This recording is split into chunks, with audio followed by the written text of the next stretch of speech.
Xbox officially announced their rumored disc-to-digital program yesterday, and while details are light, seems like a rare win for Xbox. Welcome to Inside Games Daily, the only game news show brave enough to realize this probably means the next Xbox console will not have a disc drive. Yeah, we all pretty much assume that, but until it's said out loud, we can hope, right? I also have to wonder if Xbox is just sitting back with that announcement and letting PlayStation soak up everyone's negativity before announcing they're pretty much going to do the same thing. But at least we got today's win in the books, or we hope we can. Let's throw to the one Inside Game staffer that is just soaked to the brim with negativity, Brian Garr. Yeah, this story is definitely the meme of the soldier blocking the gunfire from the person's counter, and PlayStation's that soldier for Xbox.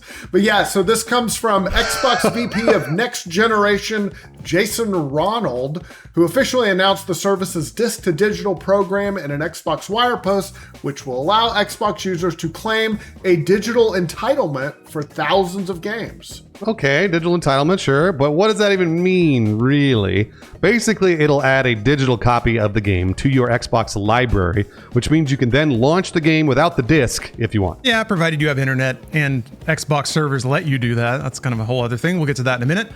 It does also add the game to Xbox Play Anywhere and Xbox Cloud Gaming. So if you have a disc-based console game that supports Windows through the Xbox app, you'll be able to play it on Windows too, and all your saves will move back and forth. Yeah, and the post claims that the physical disc continues to work exactly as it always has. So yeah, there's a little bone for the physical folks. Of course, I want to say there's a lot of caveats here because this is a weird system, and I appreciate that you're doing it, but it's strange. So first, this program only works for the Xbox Series X and Xbox One consoles. So no cashing in loads the Xbox 360 discs. Oh, that'd be great. Unfortunately, this program is not rolling out to every Xbox user just yet. Disc to digital launches for Xbox Insiders on August 31st. It also doesn't support every game, important to note. The post claims thousands of titles, but there doesn't seem to be a comprehensive list posted anywhere yet. It's possible there's a list available to Xbox Insiders somewhere, but going through a stack of games just to see if they're available sounds a little tedious, especially if you have to run the game just to see, because that usually involves a lengthy installation patch process. You get the whole thing ready to go, and then it's like, nah, this doesn't work. Yeah, if you're just waiting for the pop-up, yeah. Asha Sharma posted on X like something that has a little pop-up saying digital copy unlocked or something like that. Who knows if it's going to be that easy. It seems like it's going to require some authentication on the user's part. So the way that it works is a question, in addition to some other much more ominous questions lurking in the background of this whole program. Yeah, the small text on the Xbox Wire Post banner image says that this program provides one revocable digital license per game disc. So what does that mean? Who can revoke it and why? So a lot of taking a lot of power from us there. And in a general sense, every digital license is revocable at any time. Obviously, the whole thing, buying isn't owning, right? Which is one of the many reasons that the game preservation folks are worried about an all digital future. Yeah, and we've certainly had a number of instances in the last couple of months that show us why those fears are valid. For example, PlayStation sort of casually announced 2 months ago that they would be wiping 551 movies from their service in the UK, and that includes from the libraries of folks that had purchased those movies. Yeah, we've also seen games get sort of pulled off the cloud, and obviously the ongoing furor over PlayStation's announcement to end all physical disc production in January of 2028, which really just poured gasoline on this. And while the Xbox post insists that the physical game disc will continue to work as usual, Xbox recently dropped that ball too. A server outage in July prevented even disc-based games from launching on Xbox console, something that Xbox technology chief Scott Van Vliet told The Verge should never have happened. So, despite the assurances, it doesn't feel great that the digital license can be yanked at any time, and also Xbox services can also remove even the disc's ability to launch a game, so the devil is definitely going to be in the details.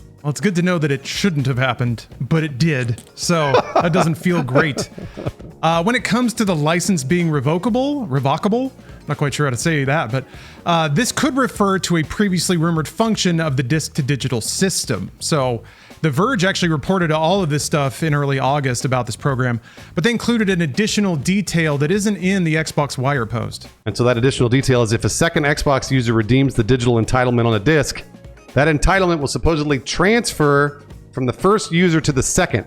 That would be a logical scenario in which one user's digital entitlement is automatically revoked. So there you go. Yeah, and while digging around, I actually found more or less this functionality was confirmed by the BBC, of all places, in an interview piece they did with Asha Sharma that ran yesterday.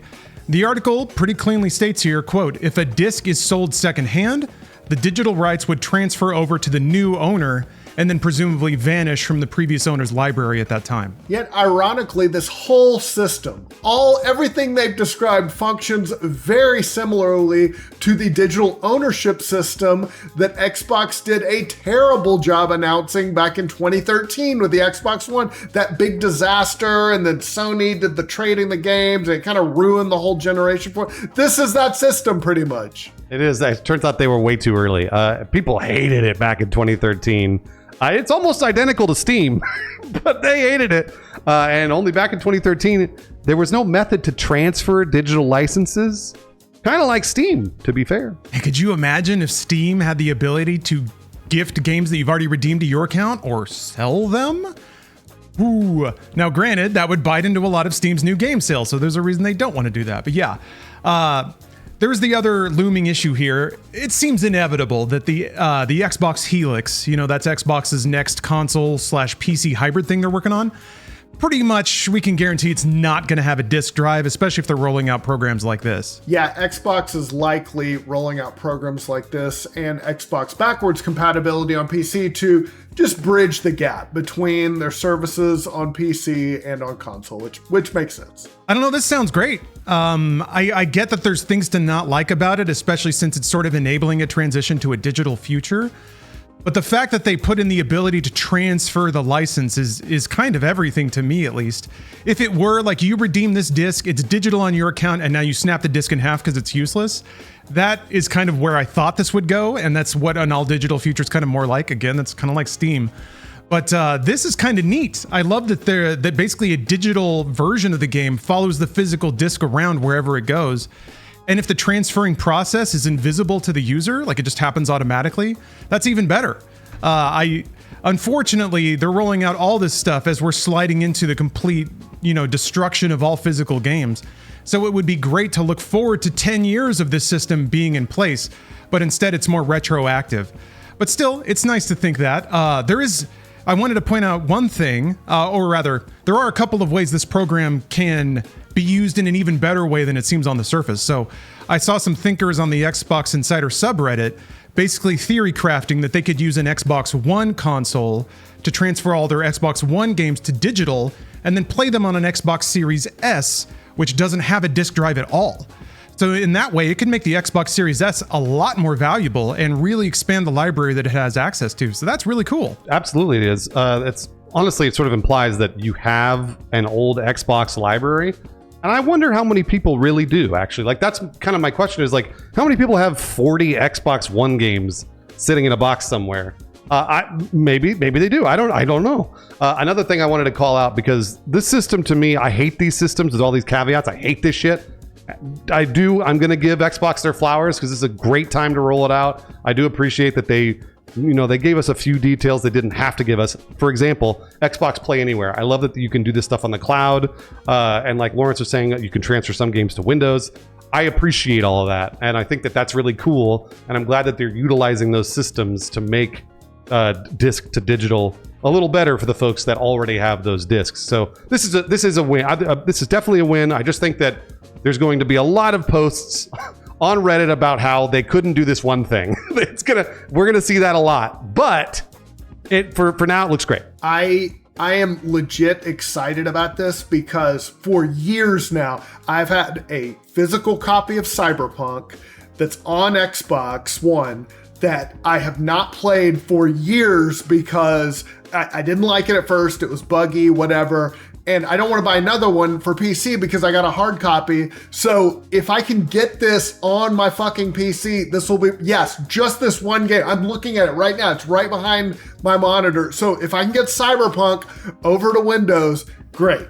fantastic, successful program because I cannot buy another copy of Cyberpunk. So great job if it works for me. All right, bad news, Brian. Cyberpunk is not a Play Anywhere title. Yeah,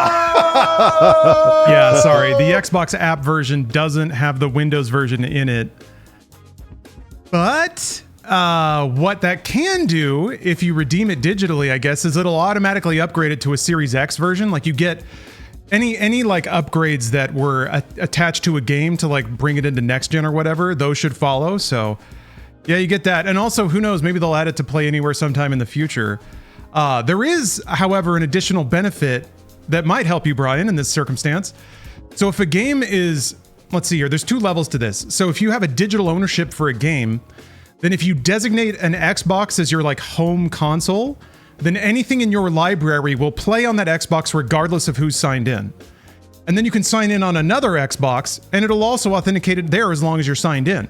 So you take your Cyberpunk game, you digitize it, that digital copy can play on the Xbox that you've authenticated and also the Xbox that you've signed in on. You can also even run it a third time if it is a Play Anywhere title, and I've done this before. This is a fun way to kind of work the angles. I bought one copy of a game, an Xbox Play Anywhere title, on PC. I play the PC version, and my partner Stephanie can play the same copy on her Xbox at the same time because it's been authenticated by me as my home Xbox. So you can't kind of double dip on some games that are in Xbox Play Anywhere that way. And if you get a digital copy of a physical game, you can do the same with that. So if you have a physical copy of a game, you can redeem it digital, play it on PC, and then also play it on a third Xbox that you've designated as being like open season for your digital games. So yeah, it's kind of neat. There's some loopholes and ways to work the system until they shut them down, but just trying to find any angle to squeeze value out of the games we already have. This feels like the saddest GTA 6 mission ever, but I will try it. No. I was gonna say what Lawrence is describing is my nightmare. I don't want to have to read what this game does this. There's some list that has this. I don't want any of that shit. I want to pop a disc in. I want to digitize it, have a license that goes anywhere. It's not going to be the case, but they're getting close, and I don't mind that. Thank you very much for watching Inside Games Daily today.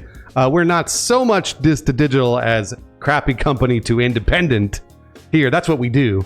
And that's why we appreciate you watching here on YouTube and also maybe on Patreon as well. You can support us on Patreon. We post all of our content for free on Patreon too, so you can watch it over there. And Lawrence might post a meme or two, hopefully today.